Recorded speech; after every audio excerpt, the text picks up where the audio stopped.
Hello everyone. आज हम नवंबर current affair का पार्ट 4 देखेंगे। तो सबसे पहले अपन पढ़ते हैं बिहार असेंबली इलेक्शंस के बारे में। देखो, तो वहाँ का जो सीएम है अभी जो इलेक्ट हुए हैं वो है नीतीश कुमार। ओके, 10वीं बार ये सीएम बने बिहार के। अब दो डिप्टी सीएम हैं, इनके भी नाम अपन को याद रखने हैं। एक का नाम है समर्थ चौधरी, दूसरे का नाम है विजय कुमार। ऐसे याद रख सकते हैं कि जो विजय होता है उसी के अंदर समर्थ होता है, Samarth Chaudhary and Vijay Kumar. Okay, and ये seats, number of seats and voter turnout ये इतना इंपॉर्टेंट नहीं है। नेक्स्ट टॉपिक है Safran Aircraft Engine Services India. ये इंपॉर्टेंट है, इसकी लोकेशन बहुत इंपॉर्टेंट है। ये देखो, राजीव गांधी इंटरनेशनल एयरपोर्ट हैदराबाद में इनोग्रेट की गई है ना। इनोग्रेशन पूछ सकते हैं अपन, कहाँ पे इनोग्रेशन हुआ था? हैदराबाद के अंदर हुआ था। और and Rajiv Gandhi international airport. इसके अंदर बस कुछ नहीं, maintenance, repair and overhaul facility ये सेटअप की जाएगी। और ये पहली बार हो रहा है इंडिया के अंदर ऐसा करके। अगला टॉपिक है वो है प्रोजेक्ट गजलोक। प्रोजेक्ट गजलोक ये बहुत इंपॉर्टेंट है, यूनिक सा नेम है इसका एंड बहुत अच्छा इंपॉर्टेंट लग रहा है। कब हुआ था ये लॉन्च? ये हुआ था 20 नवंबर को। और कहाँ से हुआ था? न्यू दिल्ली से लॉन्च हुआ था प्रोजेक्ट गजलोक। लॉन्च किया किसने था? ये बहुत इंपॉर्टेंट है, इंटैक्ट। इंटैक्ट की फुल फॉर्म क्या हुई? Indian national trust for art and culture heritage. मतलब आर्ट एंड कल्चर हेरिटेज ने इसको क्या किया? लॉन्च किया था गजलोक को। एंड इसके अंदर क्या है? इसका ऑब्जेक्टिव क्या है? देखो, इसका मेन मकसद है एशियन एलिफेंट, एशियन हाथियों की कल्चर और इकोलॉजिकल हेरिटेज को एक्सप्लोर और डॉक्यूमेंट करना।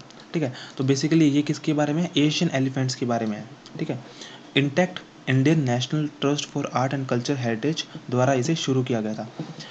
प्रोजेक्ट का नाम क्या है? प्रोजेक्ट गज लोक। ओके, चलिए अब अपन नेक्स्ट टॉपिक की बात करते हैं। वंदे मातरम की 150 साल। देखो, अभी वंदे मातरम जो सॉन्ग है उसको 150 साल पूरे हो चुके हैं। तो 7 नवंबर 2025 को इसके 150 साल पूरे होने पर न्यू दिल्ली के अंदर इंदिरा गांधी स्टेडियम के अंदर मतलब कि इसका इनॉग्रेशन हुआ था। इसके अंदर कॉमोमरेटिव कॉइन और पोस्ट स्टैम्प को रिलीज़ किया गया था। ओके, कुछ बेसिक फैक्ट्स पढ़ लेते हैं हिस्ट्री के, क्योंकि अगर वंदे मातरम आ रहा है तो इससे रिलेटेड कोई स्टैटिक जीके का क्वेश्चन भी पूछा जा सकता है। देखो, रचना किसने किया था? बंकिम चंद्र चट्टोपाध्याय द्वारा। 1875 के अंदर 7 नवंबर को बाग दर्शन मैगजीन में सबसे पहले ये छपा था। बाग दर्शन मैगजीन ये है, ये बाग दर्शन मैगजीन थी जिसके अंदर सबसे पहले छपा था ये Vande Mataram. Okay, then after that 1882 के अंदर आनंद मठ के अंदर ये पब्लिश हुआ था। आनंद मठ ये रहा ऐसे, ये आनंद मठ एक बुक थी जिसके अंदर ये पब्लिश किया गया था। ओके, 1896 के अंदर क्या हुआ? कांग्रेस सेशन में रविंद्रनाथ टैगोर जी ने इसका पहली बार इसको गाया था। 1907 के अंदर जर्मनी के अंदर वंदे मातरम सबसे पहली बार लिखा गया था। जब ये फहराया गया था, नेशनल फ्लैग अपना फहराया गया था, तब वंदे मातरम लिखा गया था उस पर। 1950 के अंदर 24 जनवरी 1950 को कॉन्स्टिट्यूंट असेंबली ने भारत के नेशनल सॉन्ग के रूप में वंदे मातरम को अपनाया था। ये कुछ इसका स्टैटिक जीके का पोर्शन है। बाकी करंट के अंदर बस इतना इंपॉर्टेंट है कि 7 नवंबर 2025 को इंदिरा गांधी स्टेडियम के अंदर जो कि न्यू दिल्ली के अंदर है, वहाँ पे इसका इवेंट हुआ था। ओके, नेक्स्ट टॉपिक है गोगाबिल लेक। ये बहुत इंपॉर्टेंट है, जो कि गोगाबिल लेक सबसे पहले तो अपन को ये पता होना चाहिए कि है कहाँ पे। तो ये बिहार के अंदर है एंड इसे इंडिया का 94th रामसर साइट बनाया गया है। राइट, ये नंबर अपन को याद होना चाहिए, 94th रामसर साइट। और ये बिहार के कटिहार डिस्ट्रिक्ट के अंदर है। और देखो, साउथ के अंदर से ये झील बनती कहाँ से है? देखो, बनती कैसे है? साउथ के अंदर तो ये गंगा नदी का फ्लो से बनती है एंड नॉर्थ के अंदर ये महानंदा और कांखर नदियों के फ्लो से बनती है। तो अपन को इतना याद होना चाहिए, इसे गोगाबिल लेक बिहार के अंदर है एंड इसे 94th रामसर साइट बनाया गया है। देखो, अब वल्चर से रिलेटेड मतलब गिद्ध से related wild life institute of India ने रिपोर्ट जारी की है। देखो, इसके अंदर क्या था कि इंडियन वल्चर जो है उनकी सबसे ज़्यादा जो पॉपुलेशन है वो मुकंदरा हिल्स में पाई जाती है। ओके, तो हमें ये भी क्वेश्चन आ सकता है कहाँ पे इनकी सबसे ज़्यादा पॉपुलेशन पाई जाती है, वो है मुकंदरा हिल्स। ओके, इनकी भारत में इनकी टोटल 9 प्रजातियाँ पाई जाती है। That's it. नेक्स्ट टॉपिक है वो है वर्ल्ड कोऑपरेटिव मॉनिटर 2025। ये इंपॉर्टेंट है। इसके अंदर क्या हुआ था कि भारत की टॉप 2 कोऑपरेटिव कंपनियों का क्या दर्जा दिया गया है कोऑपरेटिव्स का। उनका नाम क्या है, उन कंपनीज़ का नाम क्या है, अमूल और इफ़को। अमूल तो गुजरात के अंदर है, ओके, एंड जो इफ़को का जो हेडक्वार्टर है वो है न्यू दिल्ली के अंदर। तो अपन को बस इतना याद होना चाहिए, अमूल और इफ़को को टॉप 2 कोऑपरेटिव्स का दर्जा दिया गया। देखो अभी नेक्स्ट जो टॉपिक आता है वो है blue flag certification.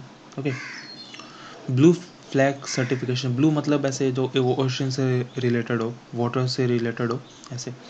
And Orissa के बीचेस को दिया गया है ये। 2 बीच है उड़ीसा के अंदर, एक का नाम है सोनापुर, दूसरे का नाम है पूरी गोल्डन बीच। ओके, इन दोनों बीचेस को क्या मिला है, ब्लू फ्लैग सर्टिफिकेशन दिया गया है। ये सर्टिफिकेट जारी कौन करता है, ये सर्टिफिकेट जारी करता है डेनमार्क। ओके, डेनमार्क की एक संस्था है the foundation for environment education, ये जारी करता है। इसके अंदर 2 चीज़ें बस इंपॉर्टेंट है, एक का नाम है सोनापुर इंपॉर्टेंट है, दूसरा पूरी गोल्डन बीच ये इंपॉर्टेंट है। दैट्स इट, इतना ही अपन को याद होना चाहिए। नेक्स्ट टॉपिक है वो है ऑपरेशन पवन। तो देखो, आर्मी चीफ ने पहली बार ऑपरेशन पवन के शहीदों को श्रद्धांजलि दी है। ऑपरेशन पवन क्या था, इसका बैकग्राउंड देखो कि 1987 के अंदर राजीव जयवर्धने अकॉर्ड के तहत Indian peace keeping force Sri Lanka में भेजी गई थी। LTTE के खिलाफ चलाया गया था। ऑपरेशन पवन जो 1987 के अंदर हुआ था वो आज थोड़ा मतलब कि इसको श्रद्धांजलि दी गई थी, उनके जो वहाँ पे शहीद हुए थे उनको श्रद्धांजलि दी गई थी, तो इसलिए ये वाला जो ऑपरेशन है ये इम्पोर्टेंट हो जाता है। ये वो ऑपरेशन था, ऑपरेशन पवन 1987। ओके, अब देखो अगला टॉपिक है आदि चित्र। आदि चित्र ये बहुत इंपॉर्टेंट है। देखो ये पहले आदि चित्र है क्या, ये ट्राइबल्स की पेंटिंग एग्जीबिशन थी। ठीक है, ट्राइबल्स जो जनजातीय लोग हैं उनकी पेंटिंग एग्जीबिशन थी ये। तो जनजातीय गौरव वर्ष पखवाड़ा चल रहा था 1 से 15 नवंबर। तो हमें ये टाइमलाइन भी याद होनी चाहिए कि 1 से 15 नवंबर तक जनजातीय गौरव वर्ष पखवाड़ा चला था। मुंबई में ये आयोजित हुआ था, एंड ये बेसिकली ट्राइबल पेंटिंग एग्जीबिशन था। इसे आयोजित किसने किया था, इसे आयोजित किया था मिनिस्ट्री ऑफ ट्राइबल अफेयर्स ने एंड ट्राइफेड ने। ओके, तो 3-4 पॉइंट्स आ जाते हैं इस वाले टॉपिक के अंदर। आदि चित्र, आदि चित्र एक क्या है, ट्राइबल पेंटिंग एग्जीबिशन है। जनजातीय गौरव वर्ष पखवाड़ा जो कि 1 से 15 नवंबर को तक चला था, ये मुंबई के अंदर आयोजित किया गया था, and ministry of tribal affairs and TRIFED ने इसे आयोजित किया था। ओके, सो अभी अपन नेक्स्ट टॉपिक पढ़ते हैं, वो है international film festival of India. ये राजस्थान के पर्सपेक्टिव से थोड़ा सा इंपॉर्टेंट है। देखो राजस्थान की फिल्म है एक whisper of the mountain, okay, जिसके डायरेक्टर है जिगर नागड़ा। इस whisper of the Mountain film को 25 फीचर फिल्म की कैटेगरी में रखा गया है। ओके, तो इसीलिए बस इसीलिए ये इम्पोर्टेंट हो जाता है विस्पर ऑफ द माउंटेन। बाकी ये कहाँ पे आयोजित हुई थी, ये हुई थी पानाजी गोवा के अंदर। इसका जो एडिशन था वो 56वां एडिशन था। ओपनिंग फिल्म कौन सी दिखाई गई थी, वो थी अमारन, जो तमिल थी, तमिल की मूवी थी कोई। एंड ओपनिंग नॉन फीचर, ये तो फीचर वाली फिल्म थी ना Amaran, and non feature film जो थी वो थी काकोरी, वो हिंदी में थी। जूरी के चेयरमैन कौन थे, जूरी के चेयरमैन थे इसके राजा बुंडेला। तो इतना याद रख लेते हैं अपन, राजा से याद रख लेते हैं, राजा था इसका chairman. Okay, international film festival का। तो मोस्ट इंपॉर्टेंट क्या इसके अंदर अपन को याद रखना है, वो है विस्पर ऑफ द माउंटेन। इसको 25 फीचर फिल्म के अंदर रखा गया है। वेन्यू कहाँ पे था, पानाजी गोवा के अंदर, पानाजी गोवा के अंदर। एंड इसका एडिशन कौन सा था, ये था 56th एडिशन था। ओपनिंग फिल्म कौन सी थी, देखो फीचर फिल्म की अगर बात करें तो वहाँ पे था अमारन, तमिल के अंदर थी वो। ओपनिंग फिल्म अपन बात करें अगर नॉन फीचर फिल्म की तो काकोरी, काकोरी हिंदी। जूरी कौन था इसके अंदर, जूरी था राजा, राजा बुंडेला। ओके, ये review Whisper of the Mountain film है, ये Whisper of the Mountain film थी, इसका ये पोस्टर है। ओके, चलिए नेक्स्ट टॉपिक पे चलते हैं, वो है 30th CII पार्टनरशिप समिट। ये इंपॉर्टेंट है, ट्रस्ट में ये इंपॉर्टेंट है। देखो इसका वेन्यू कहाँ पे हुआ था, विशाखापट्टनम के अंदर। इसके अंदर यूनियन मिनिस्टर पीयूष गोयल ने 2 बड़ी चीज़ों का फाउंडेशन स्टोन रखा है, मतलब नींव रखी है।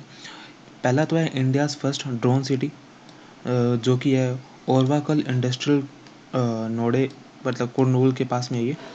स्पेस सिटी रखा गया है श्री हरिकोटा को। देखो इंडियाज़ फर्स्ट ड्रोन सिटी कौन सी है, ये देखो ये है India's first and largest drone city Orvakal aims to position Andhra Pradesh as the city as the country's drone capital. Okay, तो जैसे कि ये वाला देखो अपन इमेज देखते हैं, India's first drone city to be established in Kurnool district. Okay, और स्पेस सिटी अपन को पता है श्री हरिकोटा के पास में, अपन आइडिया लगा लेंगे। अपन को ये वाला नाम याद होना चाहिए। दूसरा अपन को इंडियाज़ फर्स्ट ड्रोन सिटी के अंदर कुरनूल का भी नाम पता होना चाहिए। ओके, ओरवाकल अपन को नाम पता होना चाहिए। And 30th CII partnership summit, इसकी मैं साइट देख रहा था, तो अपन को ये भी याद होना चाहिए इसके अंदर, technology trust and trade navigating the new Jio economic order. इसका टाइमलाइन क्या था, ये 14 से 15 नवंबर के बीच में था, विशाखापट्टनम और आंध्र प्रदेश के अंदर। ओके, तो technology trust and trade navigating the new Jio economic order, और इसका टाइमलाइन क्या था, 14 से 15 नवंबर 2025 का इसका टाइमलाइन था। विशाखापट्टनम आंध्र प्रदेश के अंदर ये मतलब कि हुआ था। 30th CII partnership summit 2025, that's why ये इंपॉर्टेंट है। ओके, ये वाला भी अपन से पूछा जा सकता है, technology trust trade navigating the new Jio economic order. देखो अब हम बात करते हैं अगले टॉपिक के बारे में, international conference on green hydrogen. देखो, तो international conference on green hydrogen का जो वेन्यू था वो कहाँ पे हुआ था, न्यू दिल्ली के अंदर हुआ था। पहले अपन ये पता होना चाहिए अपन को कहाँ पे हुआ था, न्यू दिल्ली के अंदर हुआ था। एंड इसका 3rd एडिशन था इस बार। इसके अंदर क्या हो, यहाँ पे क्या हुआ था, नेशनल ग्रीन हाइड्रोजन मिशन का लोगो लॉन्च हुआ था। नेशनल ग्रीन हाइड्रोजन मिशन का लोगो लॉन्च हुआ था। ओके, लोगो लॉन्च हुआ था नेशनल ग्रीन हाइड्रोजन मिशन का। फाइनेंशियल प्रपोजल के अंदर मतलब प्रपोजल के अंदर देखो 100 करोड़ का प्रपोजल अनाउंस किया गया था इसके लिए, BIRAC के थ्रू इम्प्लीमेंट किया जाएगा। Okay, biomass and waste material से ग्रीन हाइड्रोजन बनाने के पायलट प्रोजेक्ट के लिए 100 करोड़ के प्रपोजल अनाउंस हुए, जिसे BIRAC के थ्रू इम्प्लीमेंट किया जाएगा। तो हमें इसमें अंदर इतना पता होना चाहिए कि international conference on green hydrogen कहाँ पे हुई थी, न्यू दिल्ली के अंदर हुआ था। कौन सा एडिशन था, ये 3rd एडिशन था। यहाँ पे क्या हुआ था कि देखो नेशनल ग्रीन हाइड्रोजन मिशन का लोगो लॉन्च हुआ था। ओके, नेक्स्ट टॉपिक है वो है OP Kumbh, international conference on urban credit sector. कहाँ पे हुआ था, न्यू दिल्ली के अंदर ये लॉन्च हुआ था। इसे ऑर्गेनाइज किसने किया था, NAFCUB ने इसे ऑर्गेनाइज किया था। कहाँ पे हुआ था ये न्यू दिल्ली के अंदर हुआ था। इसका नाम क्या है, COP कुंभ। ओके, दिल्ली डिक्लेरेशन 2025, तो ये थोड़ा इंपॉर्टेंट है। देखो ये डिक्लेरेशन अर्बन कोऑपरेटिव बैंक्स के एक्सपेंशन के लिए एक रोड मैप बनेगा। तो किस चीज़ के लिए ये अर्बन कोऑपरेटिव बैंक्स के लिए है। ओके, यहाँ पे 2 ऐप्स लॉन्च की गई थी। एक का नाम है सहकार डिजी पे, दूसरे का नाम है सहकार डिजी लोन। एक का नाम है पे, दूसरे का नाम है लोन। सहकार डिजी पे एंड सहकार डिजी लोन। ये देखिए ये PIB की साइट है। एंड ये अमित शाह जी यहाँ पे चीफ गेस्ट थे इसके अंदर। एंड ये रहा सहकार डिजी पे। हाँ, ओके, ये एक पोस्टर है, international conference of urban cooperative credit sector COP कुंभ 2025, सहकारी ऋण क्षेत्र का अंतर्राष्ट्रीय सम्मेलन COP कुंभ, डिजिटलाइजिंग ड्रीम्स एम्पावरिंग कम्युनिटी, ये इसकी थीम है, digitalising dreams empowering communities. Okay, अगला टॉपिक है कि DG और IG की जो पुलिस कॉन्फ्रेंस होती है, इंस्पेक्टर जनरल ऑफ पुलिस की जो पुलिस कॉन्फ्रेंस थी वो रायपुर के अंदर हुई थी इस बार। 3rd चाणक्य डिफेंस डायलॉग ये न्यू दिल्ली के अंदर आयोजित की गई थी। आर्मी स्पोर्ट्स कॉन्क्लेव ये भी न्यू दिल्ली के अंदर आयोजित की गई थी। अब अपन चलते हैं साइंस और टेक्नोलॉजी पे चलते हैं। देखो सबसे पहले आता है स्पेस मीट 2025। इसको आयोजित किसने किया था, देखो इस स्पेस का नाम आ गया तो इसरो तो होगा, इसके साथ में कौन है, CSIR भी है। ठीक है, इन दोनों ने मिलकर बेंगलोर में इसे आयोजित किया था स्पेस मीट 2025 को। इंटरनेशनल स्पेस फेस्टिवल 2025, ये मोस्ट इंपॉर्टेंट है, ये याद रखना। इंटरनेशनल स्पेस फेस्टिवल कहाँ पे हुआ था, ये चंडीगढ़ के अंदर हुआ था। अपन को जैसे एग्जामिनर अपन को ऑप्शन में न्यू दिल्ली दे देगा, एंड इतना अपन न्यू दिल्ली के बारे में पढ़ चुके हैं कि अपन कंफ्यूज हो जाएंगे उस टाइम पे। तो अपन को याद रखना है कि इंटरनेशनल स्पेस फेस्टिवल चंडीगढ़ में आयोजित हुआ था। अब देखो अगला है कि इंडिया फ्रांस एआई पॉलिसी की राउंड टेबल हुई थी। ये हुई थी इसका जो थर्ड एडिशन था ये हुई थी Indian institute of science Bangalore के अंदर आयोजित हुई थी। ये इंडिया और France AI policy round table Indian institute of science Bangalore के अंदर आयोजित हुई थी। अगला है urban mobility India conference.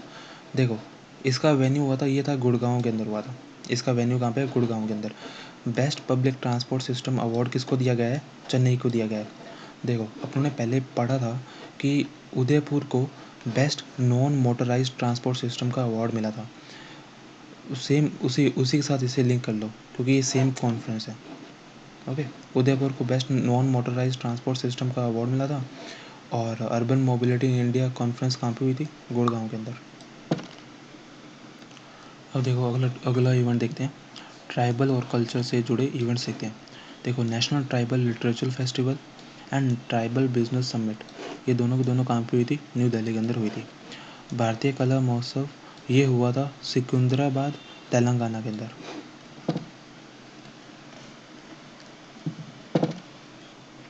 Okay, अब अपन देखते हैं अगला टॉपिक। वो है कि देखो यूनेस्को क्रिएटिव सिटी, इसके अंदर लखनऊ को क्रिएटिव सिटी ऑफ गैस्ट्रोनॉमी का दर्जा दिया गया है। इसके बारे में एक फैक्ट है कि हैदराबाद के बाद में लखनऊ ऐसा दूसरा सिटी है जिसे क्रिएटिव सिटी ऑफ गैस्ट्रोनॉमी का दर्जा दिया गया है। फिर अगला है कि इंटरनेशनल बुद्धिस्ट कॉन्फ्रेंस, ये आयोजित हुई थी बोध गया बिहार के अंदर। एंड ये देखो इसके अंदर क्या एक पैदल पद यात्रा की गई थी जैंतिया वैली से वैनुवन तक। जैंतियन वैली से वैनुवन तक। तो यूनेस्को क्रिएटिव सिटी कहाँ पे हुआ था? देखो इसके अंदर लखनऊ को क्रिएटिव सिटी ऑफ गैस्ट्रोनॉमी का दर्जा दिया गया था। और हैदराबाद के बाद में लखनऊ ऐसा दूसरा सिटी है जिसे ये दर्जा मिला था। इंटरनेशनल बुद्धिस्ट कॉन्फ्रेंस के अंदर बोधगया बिहार के अंदर आयोजित हुआ था। पद यात्रा निकाली गई थी जैंतियन वैली से वैनुवन तक। अब देखो नेक्स्ट फैक्ट देखते हैं। स्टारलिंक से पार्टनरशिप। देखो महाराष्ट्र देश का ऐसा पहला राज्य बन गया है जिसने सैटेलाइट बेस्ड इंटरनेट सर्विसेज के लिए स्टारलिंक से पार्टनरशिप किया। ओके, अगला है वैनेडियम रेडेक्स फ्लो बैटरी। ये ग्रेटर नोएडा के नेत्र में इनोग्रेट किया गया है। एक बार इसको पूरा पढ़ लेते हैं। Vanadium redox flow battery India का सबसे बड़ा और पहला 3 मेगावाट आर कैपेसिटी वाला vanadium redox flow battery system Greater Noida के नेत्र एनटीपीसी रिसर्च सेंटर में इनोग्रेट किया गया है। ओके, अगला टॉपिक है वो है जेंजी पोस्ट ऑफिस। तो देश का पहला Gen Z themed post office IIT Delhi में शुरू किया गया है। ओके, अब देखो अगला टॉपिक है वो है मदुनियामा एयरबेस। ये देखो ये कहाँ पे है? ये लद्दाख में है। ठीक है, लाइन ऑफ एक्चुअल कंट्रोल पर चाइना के करीब। तो हमसे ये पूछा जा सकता है कि मदुनियामा एयरबेस कहाँ पे है? तो लद्दाख, दूसरा line of actual control China के पास में। ओके, फिर आता है सुप्रीम कोर्ट कॉन्फ्रेंस। देखो पीएम मोदी ने क्या किया सुप्रीम कोर्ट में? Strengthening the legal aid delivery mechanism, strengthening the legal aid delivery mechanism पर एक नेशनल कॉन्फ्रेंस का उद्घाटन किया है। इस मौके पर नालसा का कम्युनिटी मीडिएशन ट्रेनिंग मॉड्यूल भी लॉन्च किया गया है। ओके, तो हमें थोड़ा बहुत इतना याद रहना चाहिए कि पीएम मोदी ने सुप्रीम कोर्ट में strengthening the legal aid delivery mechanism, okay, and NALSA का कम्युनिटी मीडिएशन ट्रेनिंग मॉड्यूल भी लॉन्च किया गया है। ओके, देखो अब अगला है आशा प्लेटफॉर्म। आशा प्लेटफॉर्म देखो इसकी फुल फॉर्म बहुत इंपॉर्टेंट है। आशा की फुल फॉर्म क्या है? ए से अन, एस से सहायता, एच से होलिस्टिक, ए से एआई सॉल्यूशन। ठीक है, अन सहायता होलिस्टिक सॉल्यूशन, अन सहायता होलिस्टिक एआई सॉल्यूशन। ठीक है, इसका ये इनिशिएटिव किसका इनिशिएटिव है? ये department of food and public distribution in दोनों का है ये, department of food and public distribution, ये एक ही संस्था है, इसका ये इनिशिएटिव है। ओके, बस इतना ही है। इसके अंदर जितने भी बेनिफिशरीज़ है जिनको राशन मिल रहा है, वो फीडबैक के लिए है उनके, बस कि वो फीडबैक दे सके, उसके लिए बस ये। इसके अंदर एक मल्टी लैंग्वेज एआई इंफ्रास्ट्रक्चर का यूज़ किया जा रहा है, लैंग्वेज बेस्ड। उसका नाम है भाषिनी। भाषिनी जैसे भाषा हो गया वैसे भाषिनी हो गया। तो ये पूरा पूरा बहुत इंपॉर्टेंट है। देखो आशा की फुल फॉर्म क्या है, अन्न सहायता होलिस्टिक एआई सॉल्यूशन। कौन इसका किसका इनिशिएटिव है ये department of food and public distribution का इनिशिएटिव है। ओके, ये बेसिकली किस चीज़ के लिए, फीडबैक के लिए है। इसके अंदर Bhashini multi language AI infrastructure का यूज़ किया गया है। फिर सेकंड पॉइंट है वो है अन्न दर्पण। अन्न दर्पण किसका प्लेटफॉर्म है, food corporation of India, that's it. इतना ही याद रखना है, और ये याद रखना है कि फूड कॉरपोरेशन ऑफ इंडिया अन्न दर्पण से अन्न दर्पण का प्लेटफॉर्म है, मतलब Anna Darpan food corporation of India का प्लेटफॉर्म है। वहीं जो आशा प्लेटफॉर्म था ना, वो department of food and public distribution का था। Okay, Bhandaran 360 and smart EXIM warehouse system, ये दोनों किसका प्लेटफॉर्म है, ये दोनों प्लेटफॉर्म है सेंट्रल वेयर हाउसिंग कॉरपोरेशन। बस इतना याद रखना है अपन को कि सेंट्रल वेयर हाउसिंग कॉरपोरेशन, ठीक है। इन दोनों क्या है, भंडारण 360 और smart EXIM warehouse system. Malout Punjab में पड़ता है, और वहाँ पे सिलो कॉम्प्लेक्स इनोग्रेट किया गया है, दैट्स इट। इतना याद रखना है, मलोट पंजाब सिलो कॉम्प्लेक्स को उद्घाटन किया गया है। अब देखो, अब अपन पढ़ते हैं 16th finance commission, most important है ये। देखो 17 नवंबर को प्रेसिडेंट को अपनी रिपोर्ट सबमिट की थी 16th फाइनेंस कमीशन ने। ये कब से कब तक के लिए, ये फाइनेंशियल ईयर 2026-27 से लेकर 2030-31 तक लागू रहेगा। इसके अंदर देखो, ये प्रेसिडेंट द्वारा ये कमीशन बनाया जाता है 200 आर्टिकल 280(1) के अंदर। ओके, इसकी रिपोर्ट यूनियन फाइनेंस मिनिस्टर द्वारा आर्टिकल 281 के तहत पार्लियामेंट में पेश किया जाता है। तो ये स्टैटिक जीके का पोर्शन बन सकता है ना अपना। आर्टिकल 280(1) के तहत तो प्रेसिडेंट कमीशन को बनाता है, और फाइनेंस मिनिस्टर क्या करता है, 281 के तहत इसे पार्लियामेंट में पेश करता है। ये जो 16th फाइनेंस कमीशन है ना, इसके अंदर कुछ चेयरमैन, सेक्रेटरी और मेंबर जो है ना, इनको रटना ही पड़ेगा भाई, और ये बहुत इंपॉर्टेंट है। तो चेयरमैन कौन है, डॉक्टर अरविंद पनागड़िया। सेक्रेटरी कौन है, ऋत्विक पांडे। मेंबर कौन कौन है, एनी जॉर्ज मैथ्यू, डॉक्टर मनोज पांडा, रविशंकर, सौम्या कांति घोष। ओके, ये 4 मेंबर है इसके। एनी जॉर्ज मैथ्यू ऐसे याद रख सकते हैं कि एनी जॉर्ज मैथ्यू, एक तो ऐसे फॉरेन जैसा नाम लग रहा है, ठीक है। मनोज पांडा ऐसे करके याद रख लेते हैं, एक रविशंकर शंकर से याद रख लेते हैं, एक सौम्या कांति घोष। और सेक्रेटरी कौन थे, ऋत्विक पांडे। चेयरमैन कौन है, अरविंद पनागड़िया। ये 17 नवंबर को प्रेसिडेंट को इन्होंने अपनी रिपोर्ट सबमिट की थी। कब से कब तक के लिए, फाइनेंशियल ईयर 2026-27 से लेकर 2030-31 तक लागू रहेगा। इस कमीशन 2000 आर्टिकल 280(1) के तहत ये बनाया जाता है, ये कमीशन प्रेसिडेंट द्वारा, और फाइनेंस मिनिस्टर क्या करता है, 281 आर्टिकल के तहत पार्लियामेंट में पेश करता है। देखो अब अगला टॉपिक ये है, sintered rare earth permanent magnet. Okay, cabinet ने इसका अप्रूवल दे दिया 26 नवंबर को, और बस इतना ही अपन को याद रखना है। और ये होता क्या है, ये रेयर अर्थ परमानेंट मैग्नेट सबसे शक्तिशाली मैग्नेट होते हैं, जो जैसे रेयर अर्थ एलिमेंट के एलॉय से बनाए जाते हैं, ठीक है। जैसे कि अपन इसको देख सकते हैं कि cabinet approve scheme to promote manufacturing of sintered REMP। Total financial outlay कितना है, 7,280 करोड़। ड्यूरेशन 7 साल के लिए। Aim to establish 6,000 MTPA of integrated REPM manufacturing in India. हाँ, तो अपन को बस इतना याद रखना है कि कैबिनेट ने अप्रूव कर दिया इसका, इस स्कीम को। देखो अब नेक्स्ट टॉपिक है research development and innovation fund scheme. तो इसको लॉन्च किसने किया है, PM नरेंद्र मोदी ने इसका लॉन्च किया है 3 नवंबर को। इसके लिए फ़ंड अलॉट किया गया है, 1,00,000 करोड़ का फ़ंड अनाउंस किया गया है इसके लिए। इसका नोडल डिपार्टमेंट है department of science and technology. इसके अंदर क्या है, ये देखो, ये एक 2 टायर फाइनेंसिंग सिस्टम है, ठीक है। पहला टायर में अनुसंधान नेशनल रिसर्च फाउंडेशन के अंदर एक स्पेशल पर्पस फंड बनेगा और दूसरे टायर में रिसर्च एंड डेवलपमेंट प्रोजेक्ट के लिए लो या जीरो इंटरेस्ट पर लॉन्ग टर्म लोन दिया जाएगा। ओके, तो research development and innovation fund scheme क्या है? पीएम नरेंद्र मोदी ने इसका क्या किया है, लॉन्च किया इसको 3 नवंबर को। 1 लाख करोड़ का क्या हुआ है, फंड अलॉट किया गया है। Department of science and technology इसका नोडल डिपार्टमेंट है। 2 टायर फाइनेंसिंग सिस्टम है। पहले टायर में क्या है, अनुसंधान नेशनल रिसर्च फाउंडेशन के अंदर एक स्पेशल पर्पस फंड बनेगा। दूसरे टायर के अंदर क्या है, रिसर्च एंड डेवलपमेंट प्रोजेक्ट के लिए लो या फिर ज़ीरो इंटरेस्ट पर लॉन्ग टर्म लोन दिया जाएंगे। देखो ये इंपॉर्टेंट है अगला topic, dump site remediation accelerator program, ये इंपॉर्टेंट है। देखो न्यू दिल्ली के अंदर नेशनल अर्बन कॉन्क्लेव के दौरान स्वच्छ भारत मिशन अर्बन 2.0 के तहत शुरू किया गया। कहाँ पे शुरू किया गया था? ये न्यू दिल्ली के अंदर शुरू किया गया था dump site remediation accelerator program को।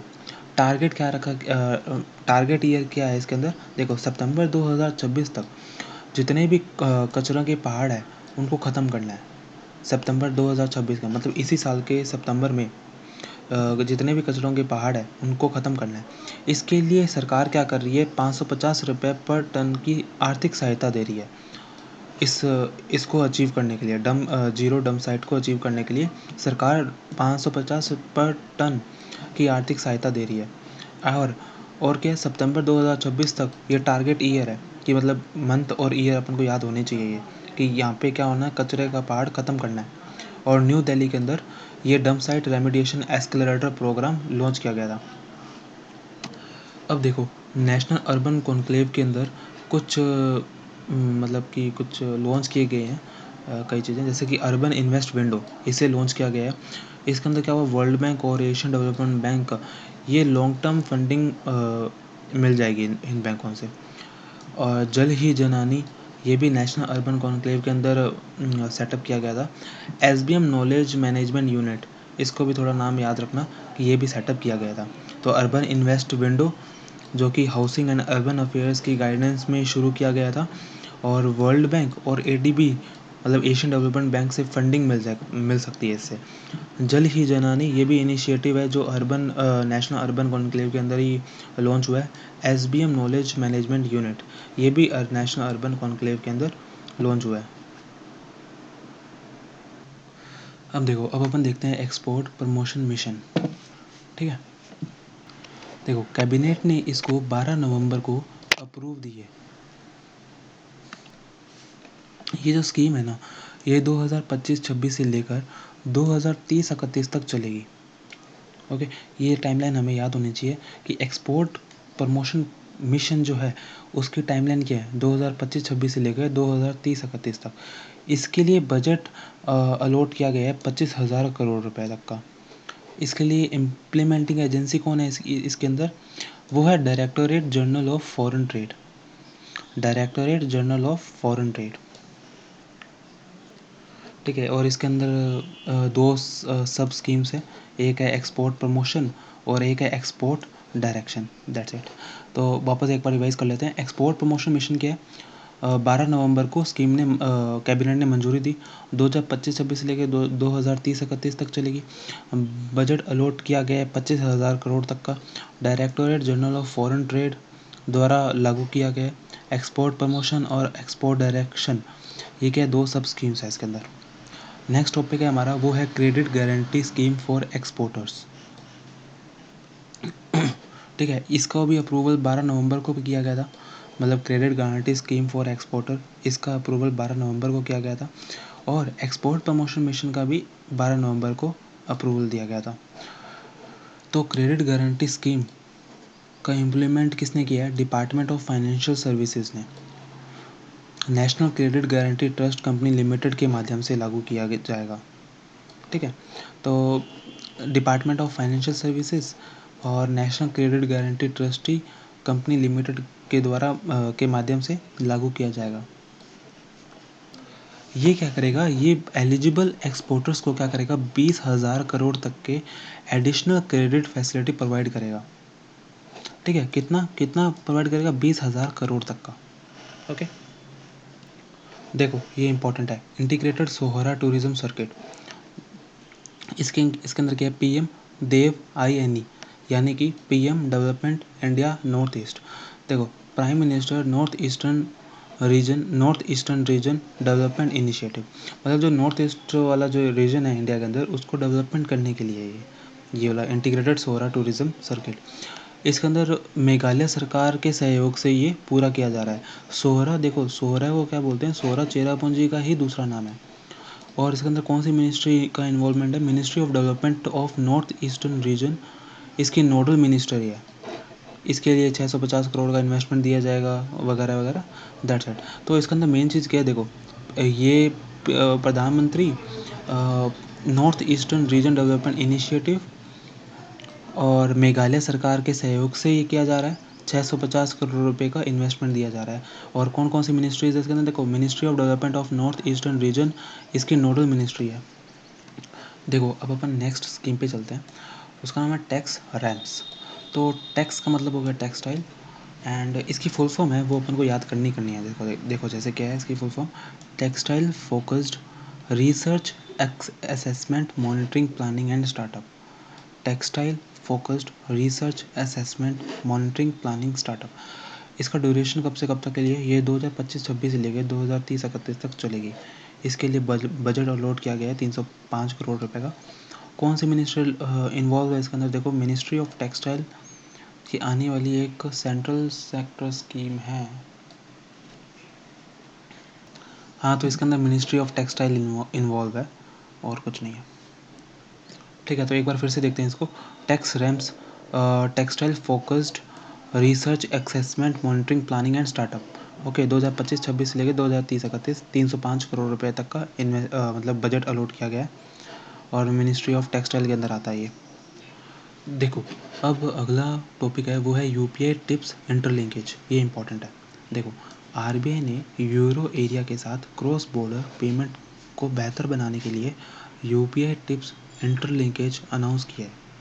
तो इसके अंदर जो टिप्स है, टिप्स की फुल फॉर्म क्या है, टिप्स की फुल फॉर्म है टारगेट इंस्टेंट पेमेंट सेटलमेंट। ये यूरो सिस्टम द्वारा चलाया जाने वाला है एक इंस्टेंट पेमेंट सिस्टम है। ओके, तो अपन एक बार फिर से देख लेते हैं UPI टिप्स इंटरलिंकेज क्या है। RBI ने यूरो एरिया के साथ क्रॉस बॉर्डर पेमेंट को बेहतर बनाने के लिए UPI टिप्स इंटरलिंकेज अनाउंस किया है। टिप्स का फुल फॉर्म क्या है, target instant payment settlement, that's it. अब अगला जो टॉपिक है वो है स्टार्टअप कॉमन एप्लीकेशन जर्नी। ये देखो स्टार्टअप कॉमन एप्लीकेशन जर्नी जो है, इसे जन समर्थन पोर्टल पर लॉन्च किया गया था। इसे किसने बनाया था, देखो इंडियन बैंक एसोसिएशन ने पब्लिक सेक्टर बैंक के साथ अलायंस के साथ मिलकर डेवलप किया था। इंडियन बैंक एसोसिएशन ने पब्लिक सेक्टर बैंक अलायंस के साथ मिलकर डेवलप किया है। इसके अंदर लोन की लिमिट क्या है, इसमें अंदर देखो क्रेडिट गारंटी स्कीम के तहत 20 करोड़ तक का लोन मिल सकता है। ठीक है, जो स्टार्टअप्स हैं उनको 20 करोड़ तक का लोन मिल सकता है। स्टार्टअप कॉमन एप्लीकेशन जर्नी के अंदर कहाँ पे लॉन्च हुआ था, ये जन समर्थन पोर्टल के अंदर लॉन्च हुआ था ये। और किसने बनाया, इंडियन बैंक एसोसिएशन ने पब्लिक सेक्टर बैंक अलायंस के साथ मिलकर डेवलप किया। इसके अंदर लोन लिमिट क्या है, 20 करोड़ तक के लोन मिल सकता है इसके अंदर। फिर अगला स्कीम है वो है हमारा शौचालय हमारा भविष्य अभियान। इसकी ये टाइमलाइन ज़रूर याद रखना कि 19 नवंबर से लेके 10 दिसंबर तक। 19 नवंबर को क्या आता है, वर्ल्ड टॉयलेट डे आता है, और 10 दिसंबर को क्या आता है, ह्यूमन राइट डे आता है। तो 19 नवंबर से लेके 10 दिसंबर तक ये अभियान चलाया गया था। इस अभियान का नाम क्या है, हमारा शौचालय हमारा हमारा भविष्य। अब अगला जो टॉपिक है वो है नई चेतना इनिशिएटिव फॉर चेंज 4.0। ये बहुत इंपॉर्टेंट है। क्यों क्यों इतना इंपॉर्टेंट है, क्योंकि ये वुमेन एम्पावरमेंट से आ गया। ठीक है, नई चेतना इनिशिएटिव फॉर चेंज। देखो ये इसका जो फोर्थ फेज़ है, ये 25 नवंबर को न्यू दिल्ली में शुरू हुआ था। 25 नवंबर को न्यू दिल्ली में अंदर शुरू हुआ था।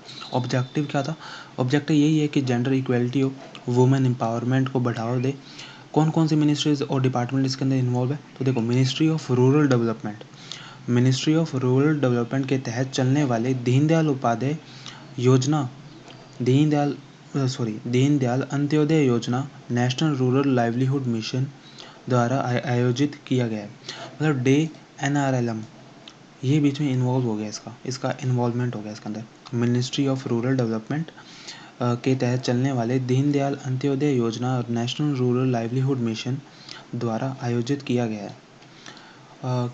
ड्यूरेशन कब से कब तक के लिए रहेगा? ये स्टार्ट हुआ था 25 नवंबर को। ये कब तक चलेगा? ये 23 दिसंबर तक चलेगा।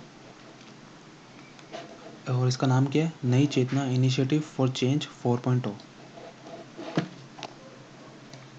अब देखो अगला क्या है? अगला ये है कि गवर्नमेंट ई मार्केट प्लेस और यूनाइटेड नेशन के बीच में एक एग्रीमेंट हुआ है, entity for gender equality and women empowerment के बीच। ठीक है, मतलब इसके लिए जेंडर इक्वलिटी और एम्पावरमेंट ऑफ वुमेन के लिए एग्रीमेंट हुआ है गवर्नमेंट ई मार्केट प्लेस और यूनाइटेड नेशन के बीच में। ठीक है, अब ये जो गवर्नमेंट ई मार्केट प्लेस है ये किसके अंडर आता है? ये ministry of commerce and industry के अंदर आता है। इसका ऑब्जेक्टिव क्या है? ये देखो, इनफॉर्मल सेक्टर की जो महिला है एंटरप्रेन्योर्स को पब्लिक प्रोक्योरमेंट इकोसिस्टम से जोड़ना और उन्हें सशक्त बनाने के लिए ये एग्रीमेंट किया गया है। ओके, नेक्स्ट टॉपिक है हाइड्रोजन वैली इनोवेशन क्लस्टर्स। अब देखो इसके अंदर क्या है, union minister for science and technology ने अनाउंस किया है कि देश भर में 4 hydrogen valley innovation clusters develop किए जाएंगे। ओके, तो नंबर से याद रखना कि 4 hydrogen valley innovation cluster develop किए जाएंगे। That's it, thank you.